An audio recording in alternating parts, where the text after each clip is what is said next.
Welcome to the Jay Sizzle Football Podcast. Today, I'm going to continue the individual episodes on teams. I'm going to do the Las Vegas Raiders today.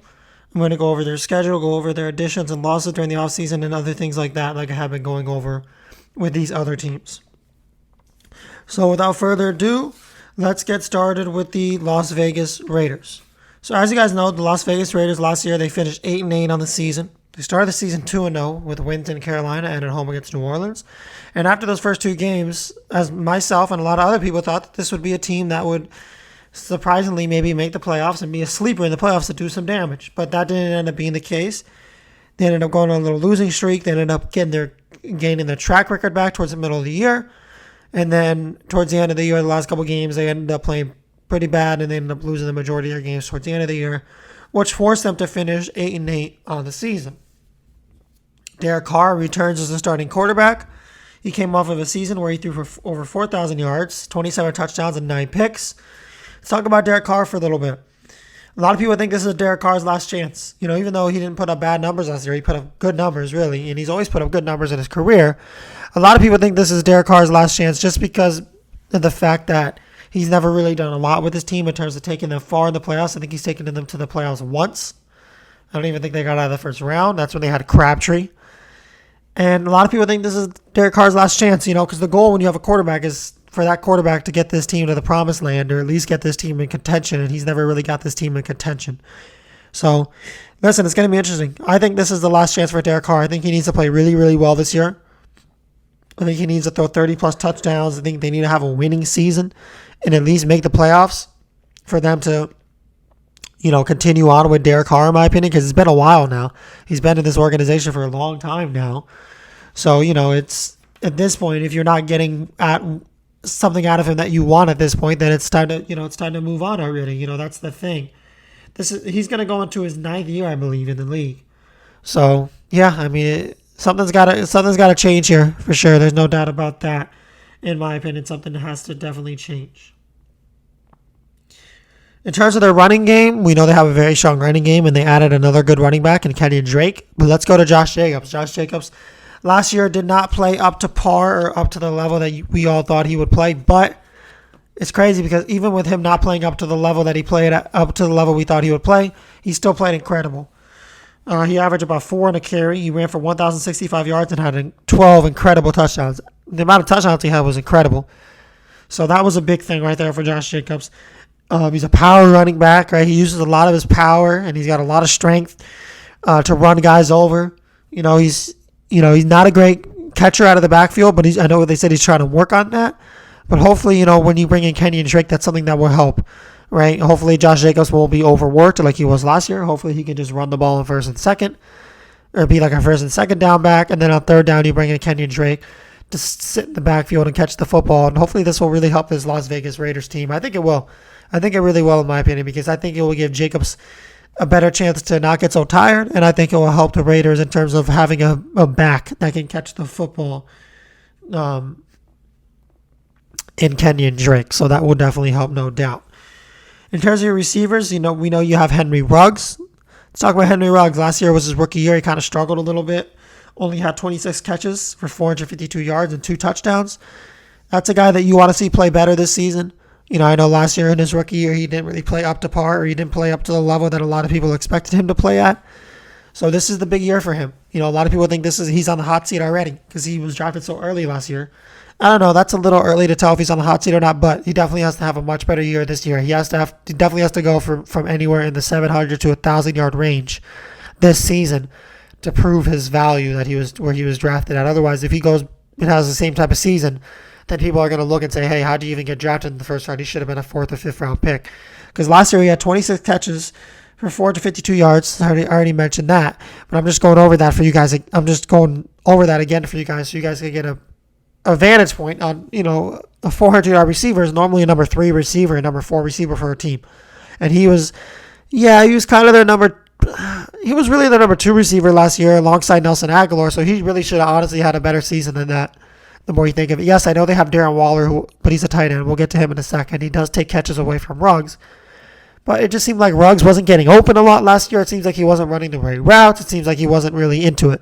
So hopefully this year he comes in and he plays an incredible season. I think he will. I think we'll have around 800 yards and 7 to 8 touchdowns. I think we'll have like 75 catches. So want to see big things this year from Henry Ruggs. I'm excited to see what he can do this year because this is the prove-it year for him for sure. When it comes to receivers, they lost Nelson Aguilar. That was a pretty big loss, right? He played really well for this team last year. Had a good season. He went for 896 yards on 8 touchdowns and 48 catches. So he had an incredible season, especially after all those seasons with the Eagles where a lot of people said, hey, he can't catch the ball. He's got to work on his routes and that. Well, he had an incredible season. He really, quieted those haters, and he showed his true worth. He's going to do good in New England. I'm happy for him. So that's something we got to look forward to as well. And then, of course, you guys know they lost Tyrell Williams, which is not a terrible loss because he didn't really play a lot of last year with this team. He was hurt most of the year.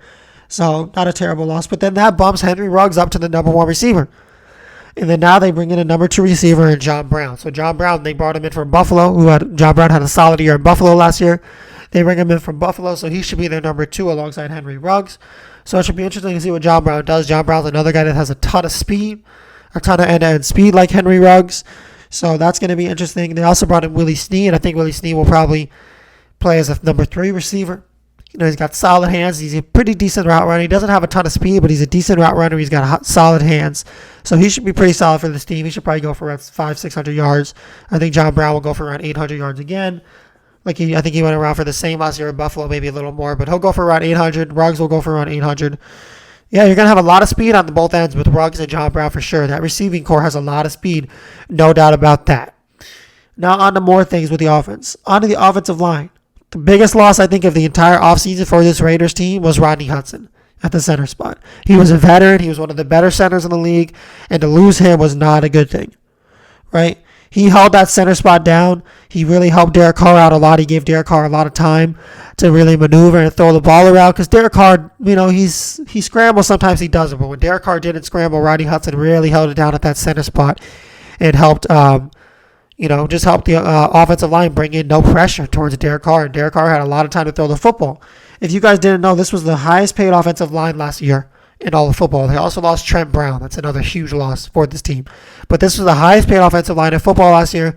Now this year they're going to have an offensive line that's going to struggle mightily because of the losses and because of the age and many different things. So this is an offensive line that's going to struggle a little bit more. Do I think this will hurt Josh Jacobs' game? Maybe a little bit. I think Josh Jacobs will still have a little bit better of a year than he did last year. I don't know if he'll have more yards. I think he'll have around 1,000 again or 1,100. But I think instead of average of 4 carry, he'll average like 4.3. Anybody that this could hurt, I think Josh Jacobs being a power back, I think he'll be able to be okay without a super strong offensive line. In my opinion, we've seen. Joe Mixon struggled last year, but look at Joe Mixon 2 years ago. He had an incredible year, and he's a power back with a terrible offensive line. I think Josh Jacobs could have that kind of year. But when it comes to Derek Carr, I think Derek Carr could struggle. I think Derek Carr could take a lot of hits. I think he could, I just think he could struggle, and like I said, I think he's a guy who needs to throw 30-plus touchdowns and get this team to a winning record if they want to keep him, moving forward for the future. I think this is his last chance to really prove himself. So with that being said, without an offensive line, solid offensive line, it's going to be very tough to do anything. So we'll see. You got to keep an eye out on that one for sure because, I know that, John Gruden is fully invested in Derek Carr, and he needs to get the right pieces around him to stay fully invested in him for the future, for sure. So, now on to the defense. One of the big additions they had at defensive end was Yannick Ngakoue. He's an incredible player. He came from Jacksonville. Yes, he did. No, sorry, he came from Minnesota. My fault. He was in Jacksonville when they had that incredible defense, when they had that Saxonville defense, and then he went to Minnesota, and now Ngakoue comes to the Raiders. So Ngakoue is an incredible edge rusher. He's got a lot of speed. He can create turnovers. He can force fumbles. He's a big boy. He can really make a nightmare for the quarterback. So Ngakoue, I expect him to really be good for this team. This is a team that struggled last year getting to the quarterback. The only guy that could really consistently get to the quarterback last year was Max Crosby, and he had 7 sacks, which is good, but it's not like a level where you look at it and you say, okay, that's my sack leader, right? Because then if you look at other guys, Morrow had 3 sacks for this team last year. That was their number 2 guy. So hopefully Crosby can get into that 10 range, or at least that 8-9 range, and then you bring in Ngakoue. He can probably get into that 8-9 range. It will really help out this defensive line a lot because they need to be able to get to the quarterback because their secondary, honestly, really isn't even that bad. It's really not that bad. And they added some guys to their secondary, which I'll talk about in a second. But their secondary is not that bad. So they need to make sure they can get pressure to the quarterback so their secondary doesn't have to run for 40 seconds every play and hold it down. Because after a while, no matter how good of a corner or safety you are, it's kind of hard to stay with, your receiver, your tight end, or whoever you're staying with, or the running back, if, they have a chance to get open for 40 seconds because there's no pressure coming to the quarterback. So there should be more pressure this year, so it should really help out the secondary even more, in my opinion. So this is a secondary that's pretty decent in my opinion.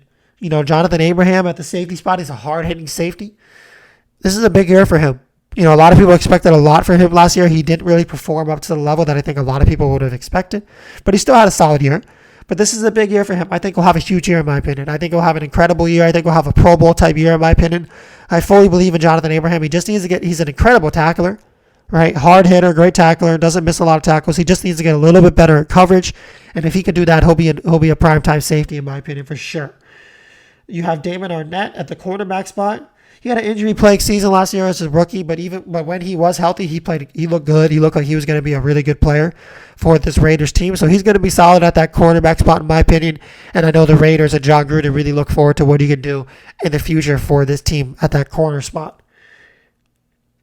Also at the corner spot, they had a huge addition. They added Casey Hayward Jr. He should really help out a lot at the corner spot, in my opinion. Casey Hayward is a guy who, came from the Chargers, who was playing really the number one corner spot, or number two, you could argue, really, because you had Chris Harris there for a while. But Casey Hayward was the guy who always held it down for that Chargers team. He was always a big-time weapon for this Chargers team. I just think Casey Hayward's a guy who's really going to help out this team. And he'll take over the slot spot. He's got a lot of speed. He's got a lot of experience. He'll really help his team. He'll really help his team. He'll be the slot corner for this team, and he'll do a lot of damage and really take this team secondary to another level, in my opinion. Of course, the other cornerback spot, you have Trayvon Mullen. He's a solid corner, right? He developed into, a very dependable corner last year for this team. He's very young. Right, so he has a bright future ahead of him. He's very physical at the line of release. He's good in man coverage and zone coverage. He could use a little work, but he's very good in man and one-on-one coverage. So definitely another guy that they're looking forward to in this secondary. So definitely another guy to keep an eye out on. So that's really that for the secondary. Let me get to the linebackers for you guys here. As you guys know, Corey Littleton is going to return. Corey Littleton's, he had a pretty disappointing year last year with his first year in Vegas, compared to the years he had in LA with the Rams. I think Corey Littleton will bounce back and have a solid year. He's a pretty solid linebacker in my opinion. He's one of the better linebackers at guarding tight ends. So hopefully this year he can guard tight ends better and really give the Raiders even more help defensively. Because if he can guard tight ends at a really high level, this could be a top end defense, with their improved secondary and their improved pass rush. Now you bring in Corey Littleton. Hopefully he can do some of the things he did in LA. Well, now you bring in a really good guy who can guard tight ends at a high level. It makes this defense really scary in my opinion. Then you have you have Nicholas Morrow at the linebacker spot. He had a breakthrough season last year. He got a brand new contract. So I think he'll have an even better year with that new contract. He's a great linebacker. He plays really well. Now, he's not a big sack guy. As I mentioned, he only had 3 sacks last season. Right? But he's a good cover guy. He can guard tight ends well. He can guard running backs really well. So he does those types of things really well for this team. And he's another guy that they're going to heavily rely on this season. And then, of course, at the other linebacker spot, and then I'll wrap it up and we can give you guys a schedule, you have Nick Kwiatkowski, right? And he's a guy who is definitely their best tackler. He might be their best defensive player. Maybe in Ngakoue now that they bring in Ngakoue or Casey Hayward. But, Nick is a great player. Nick Kwiatkowski is a great player. He's a great tackler. He doesn't miss a lot of tackles. He plays that linebacker spot like a true linebacker. He's just there to stuff up the run and make it really hard for other teams to do much on the ground. So definitely another guy that this team is going to rely heavily on because their other 2 linebackers are really pass cover guys. They're not really great tacklers or run stoppers. So they need, they need him to really play at a high level and get 80 plus 100 tackles again this year. So definitely something to look at. So for their 2021 schedule, I'm going to give you guys my predictions now, so let's get into it. They open up Baltimore at home. I think they'll lose that one. They'll start 1-1. Pittsburgh on the road. I think they lose that one 0-2. Miami at home. I think they'll win 1-2. The Chargers on the road 1-3. Chicago at home 2-3. 2-3. Denver on the road 2-4. Philly at home 3-4. The Giants on the road 4-4. Let's do Kansas City at home. I think they'll win 5-4. I think they'll split with KC this year. Cincinnati at home 6-4. Dallas on the road 6-5. Washington at home 6-6. In Kansas City 6-7. In Cleveland 6-8. Schedule's really starting to tighten up here. It's really starting to get tough towards the end of the year for them. Denver at home 7-8. Indianapolis on the road 7-9. Chargers at home, I think they'll lose 7-10. So they finished, in my opinion, they'll finish the year 7-10, which I think will mean that this will be it for Derek Carr.